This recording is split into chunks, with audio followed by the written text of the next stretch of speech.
Want to turn text chat on or off in Fortnite? Or just to send a message? Here's how in under a minute. From the main lobby, click your avatar in the top right to open the menu. Now select Settings, that's the gear icon, then head to the Communication tab, marked with two people with a chat bubble. Scroll down to Voice Chat and Text Chat. To disable or enable text chat, toggle the text chat option right here.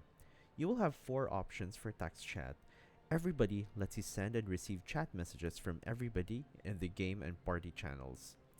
Friends and teammates lets you do the same, but only for friends and teammates. Teammates will vary depending on the team size of your chosen game mode. Friends will only let you chat people on your friends list.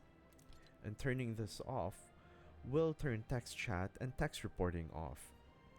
Make sure to click apply in the bottom right so your changes save.